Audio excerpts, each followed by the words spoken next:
সাকিব ও মিরাজ বাংলাদেশ থেকে দুইজনেই ডাক পেয়েছেন ক্যারিবিয়ান প্রিমিয়ার লিগ সিপিএল খেলার জন্য, যার মধ্যে মেহেদী হাসান মিরাজ ইতিমধ্যেই চলে গেছেন ওয়েস্ট ইন্ডিজ।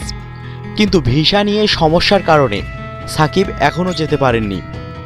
শাহরুখ খানের ত্রিনবাগো নাইট রাইডার্সের হয়ে খেলতে যাওয়া মেহেদী হাসান মিরাজ দলের সঙ্গে অনুশীলন করেছেন।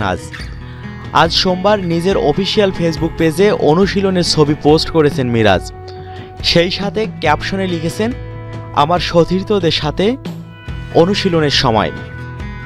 এই প্রথমবার বিদেশি কোনো ফ্র্যাঞ্চাইজি টুর্নামেন্টে খেলতে গেছেন মিরাজ, আর তাই সিপিএলে ত্রিনবাগোর হয়ে খেলতে গত বৃহস্পতিবার সন্ধ্যায় ঢাকা ছাড়েন বাংলাদেশের এই তরুণ অলরাউন্ডার। মিরাজ ত্রিনবাগো দলে সতীর্থ হিসেবে পাচ্ছেন হাশিম আমলা, ব্রেন্ডন ম্যাককালাম, কলিন মুনরো, ব্রাভোর দুই ভাই, সুনীল নারিনের মতো ক্রিকেটারদের, যাদের কাছ থেকে অনেক কিছুই শিখতে চান তিনি। আগামী 5 আগস্ট বাংলাদেশ সময় সকাল 7টায় সেন্ট লুসিয়া স্টার্সের বিপক্ষে নিজেদের প্রথম ম্যাচ খেলবে মিরাজের দল ত্রিনবাগো নাইট রাইডার্স। সিপিএলে 5টি ম্যাচ খেলার জন্য আপাতত 15 আগস্ট পর্যন্ত ছুটি পেয়েছেন মিরাজ। ফিরতে হবে অস্ট্রেলিয়ার বিপক্ষে টেস্ট সিরিজের আগে।